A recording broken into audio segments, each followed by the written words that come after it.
So इथे तर थंडी पडायला चालू झाली आहे. तुमच्याकडे थंडी पडायला चालू झाली आहे का मला कमेंटमध्ये सांगा. तर जशी थंडी पडते तसं आपण आपल्या स्किनची काळजी घ्यायला सुरुवात करतो, वेगवेगळे मॉइश्चरायझर्स वगैरे यूज करतो. पण स्किनची काळजी घेता घेता आपण हेअर्सची काळजी घ्यायला मात्र विसरतो. आणि काही बेसिक चुका आहेत ज्या आपण हमखास करतोच थंडीमध्ये, ज्या टाळायला पाहिजेत. तर काय त्या चुका आहेत आणि त्या टाळणं किती गरजेचं आहे हे या व्हिडिओमध्ये मी सांगितलेलं आहे. सो हा व्हिडिओ तुम्ही शेवटपर्यंत बघा, खूप इन्फॉर्मेटिव्ह व्हिडिओ आहे. तर माझ्या चॅनलला अजून पण सबस्क्राईब केलं नसेल तर चॅनलला सबस्क्राईब करून ठेवा. असेच छान छान इन्फॉर्मेटिव्ह व्हिडिओज मी तुमच्यासाठी घेऊन येत राहील. तर हा व्हिडिओ शेवटपर्यंत बघा आणि आवडला तर नक्कीच लाईक करा, शेअर करा. सो सगळ्यात पहिली चूक जी आपण करतो, म्हणजे नकळतपणे करतो पण ती होतेच. थंडी म्हटल्यावर आपल्याला गरम पाण्याने आंघोळ करायला खूपच जास्त आवडतं. पण गरम पाण्याने केस धुणं शक्यतो तुम्ही टाळा, कारण की गरम पाण्याने केस धुतले तर ऑलरेडी थंडीमुळे आपलं स्कॅल्प जे असतं ना ते ड्राय असतं आणि त्यात अजून जर तुम्ही गरम पाणी घेतलं तर मग अजून ते इची होतं आणि ड्रायनेस जास्त वाढतो केसांमध्ये. तर प्लीज थंडीमध्ये गरम पाण्याने आंघोळ करणं टाळा आणि ल्यूकवॉर्म वॉटर घ्या. कोमट पाण्याने हेअर तुम्ही वॉश करू शकता. ही सगळ्यात पहिले बेसिक चूक आहे जे टाळणं गरजेचं आहे. ती सेकंड चूक आहे ती आहे शॅम्पू जास्त करणं. आठवड्यातून 2 ते 3 पेक्षा जास्त वेळा जर तुम्ही शॅम्पू केला ना तर तुमचे हेअर्स जास्त डॅमेज होणार आहेत आणि जास्त लवकर तुटू शकतात. आपल्या जे हेअर्समध्ये जे मॉइश्चर असतं ना ते जास्त वेळा शॅम्पू केल्याने ते मॉइश्चर निघून जातं आणि अजूनच आपले हेअर्स ड्राय व्हायला लागतात आणि आपलं जे स्कॅल्प असतं ना ते ड्राय होतं. त्याच्यामुळे थंडीमध्ये शक्यतो शॅम्पू जर करत असाल तर ॲटलिस्ट 2 किंवा 3 वेळाच शॅम्पू करा, त्याच्यापेक्षा जास्त शॅम्पूची गरज. आणि या सगळ्या चुका मी ऑलरेडी केलेल्या आहेत, त्याच्यामुळे मी तुमच्यासोबत शेअर करते. आणि जेव्हा मी त्या चुका करणं थांबवलं त्याच्यानंतर माझे हेअर्स खरंच खूप मॉइश्चराइज्ड राहायला चालू झाले. शॅम्पू जर तुम्ही वापरताय ना तर शक्यतो सल्फेट फ्री आणि पॅराबिन फ्री शॅम्पू तुम्ही यूज करा. हा जो मी शॅम्पू यूज करते हा इंडियन ब्रँड नाही आहे.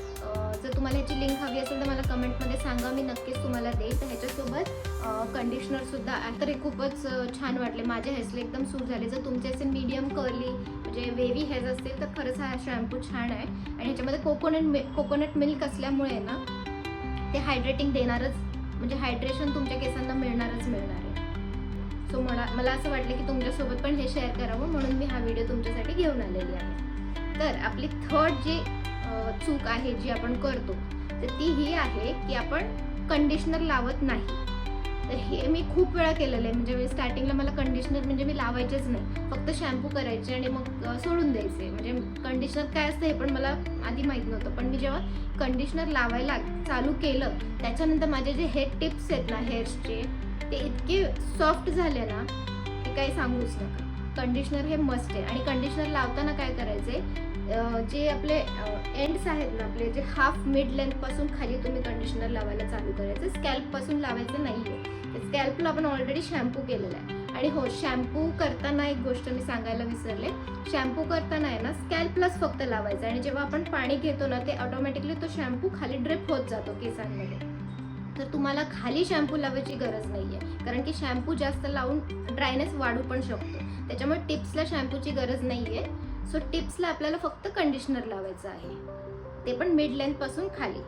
त्याच्याने खूप केस सॉफ्ट होणार आहेत. आणि थंडीचं वातावरण असल्यामुळे आहे ना हायड्रेशन खूप गरजेचं असतं आपल्या केसांसाठी. त्याच्यामुळे कंडिशनर लावणं हे कंपल्सरी आहे. नॉट जस्ट इन विंटर्स पण इतर सीझनमध्ये सुद्धा कंडिशनर हे कंपल्सरी तुम्ही लावत जावा.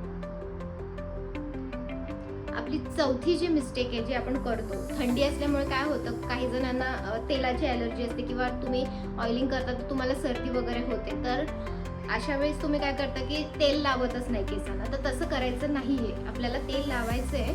आणि काय करायचं, जर तुम्हाला सर्दी वगैरे होत असेल तर तेल थोडंसं कोमट करून घ्या आणि ते कोमट केलेलं तेल मग तुम्ही स्कॅल्पला लावून मसाज करा. ऑइलिंग हे कंपल्सरी करायचंच आहे थंडीमध्ये. त्यामुळे काय होतं, तुमचं जे स्कॅल्प जे ड्रायनेस पडतो ना स्कॅल्पला ते पडणार नाही आणि स्कॅल्पसुद्धा मॉइश्चराइज आणि हायड्रेटेड राहतं. मी जे ऑइल यूज करते ते ऑइल मी घरीच बनवलेलं आहे आणि ते कसं बनवलं आहे ह्याचा मी शॉर्ट व्हिडिओसुद्धा टाकलेला आहे, तर तो पण तुम्ही जाऊन बघा. जर तुम्हाला ते ऑइल यूज करायचं असेल तर तुम्ही दुसरं कोणतंही ऑइल यूज करू शकता. कोकोनट ऑइल असेल किंवा ॲल्मंड ऑइल असेल, असं कुठलंही ऑइल तुम्ही तुमच्या हेअरसाठी यूज करू शकता. पण ऑइलिंग हे आठवड्यातून 2दा तरी तुम्ही केलंच पाहिजे.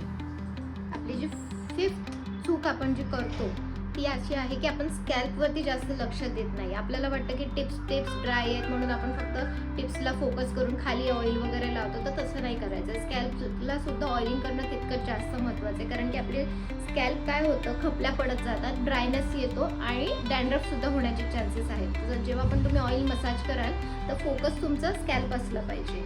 त्यामुळे काय होईल की हायड्रेशन मिळेल तुम्हाला आणि मॉइश्चर पण मिळेल. आणि वॉर्म ऑइल मसाज द्या, त्याच्यामुळे तुम्हाला त्रासही होणार नाही. सो आपली पुढची जी 6वी चूक जी आपण करतो ती अशी आहे की समजा जर तुम्ही कॉन्टेंट क्रिएटर असाल तर तुम्हाला हीटिंग टूल्स वापरणं गरजेचंच असतं. म्हणजे लाईक तुम्हाला स्टायलिंग करायचं असेल, काय करायचं असेल तर हीटिंग टूल्स तुम्ही वापरता. पण हीटिंग टूल्स जेव्हा वापरता तर तेव्हा जे टेम्परेचर असतं ना हीटिंग टूल्सचं ते अगदी कमी ठेवायचं. खूप जास्त हीट नाही यूज करायची, कारण की त्याने काय होतं, केस जास्त ऑलरेडी थंडीमध्ये सगळं ड्रायच होतं. त्याच्यामुळे यूज करताना एकदम टेम्परेचर लो करायचं, जर तुम्हाला गरजच असेल हीटिंग टूल्स यूज करायची तर. अदरवाईज तुम्ही शक्यतो हीटिंग टूल टाळा. थंडीमध्ये हीटिंग टूल्सची काही गरजच नाही.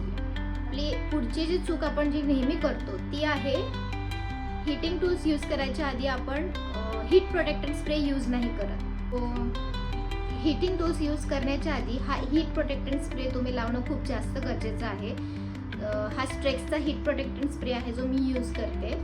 तर हे up to 250 degrees heat protect करतं. जर तुम्हाला हा हीट प्रोटेक्टंट स्प्रे घ्यायचा असेल तर तुम्ही ॲमेझॉनवरती हे नाव सर्च केलं तर तुम्हाला मिळून जाईल. आपण डायरेक्ट हीटिंग टूल्स नाही यूज करायचे, तर हा स्प्रे पहिला यूज करायचा. आणि हा स्प्रे तुम्ही आफ्टर हीटिंग म्हणजे आफ्टर तुमचं स्टायलिंग करून झाल्यानंतर सुद्धा हा लावू शकता फॉर शाईन. आहे हेअर वॉश केल्यानंतर जर तुम्ही हेअर ड्रायर यूज करत असाल तर हेअर ड्रायरचं तुम्ही कोल्डला स्विच हे करा, कारण की हीट म्हणजे गरम हवेने तुम्ही हेअर ड्राय करू नका. जर नसेल तर तुम्ही नॉर्मल एअर ड्राय करू शकता. पण जर तुम्हाला कुठे बाहेर जायचं असेल काय असेल आणि तुम्हाला जर फास्टमध्ये ड्राय करायचं असेल तर शक्यतो कोल्ड ह्याच्यातच तुम्ही हेअर ड्राईंग करा. आणि जेव्हा तुम्ही हेअर वॉश करून येता ना त्याच्यानंतर हेअर सिरम लावायला विसरू नका. हे हेअर सिरम जे मी यूज करते ते मी घरीच बनवलेलं आहे. जर तुम्हाला हवं असेल हे कसं बनवायचं तर मी ऑलरेडी एक शॉर्ट व्हिडिओ टाकलेला आहे, तर तो जाऊन तुम्ही बघा. त्याच्यामध्ये मी दाखवलेलं आहे की हे कसं बनवलं आहे. सो अशा आहेत या मिस्टेक्स ज्या आपण केल्या नाही पाहिजे. आणि आपल्याकडनं नकळतपणे ह्या चुका होतातच होतात. मी पण या केलेल्या आहेत आणि चुकांमधनंच मला म्हणजे मी चुकांमधनं शिकलेली आहे. आणि मला असं वाटलं की तुम्हालाही हा व्हिडिओ इन्फॉर्मेटिव्ह वाटेल आणि म्हणून मी हा व्हिडिओ तुमच्यासोबत शेअर केला आहे. जर तुम्हाला व्हिडिओ आवडला तर प्लीज माझ्या व्हिडिओला लाईक करा, शेअर करा आणि कॉमेंट्समध्ये मला नक्कीच सांगा की व्हिडिओ तुम्हाला कसा वाटला. आणि असेच जर छान छान टॉपिक्स तुम्हाला हवे असतील तर मला तुम्ही कमेंट्समध्ये सजेस्ट पण करा की नेक्स्ट टॉपिक मी काय घेऊन येऊ. तर मी नक्कीच प्रयत्न करेन ते टॉपिक्स घेऊन येण्याचा. आणि असंच मला सपोर्ट करत राहा आणि please subscribe to my channel. भेटूयात पुढच्या अशा छान व्हिडिओमध्ये. तोपर्यंत बाय बाय.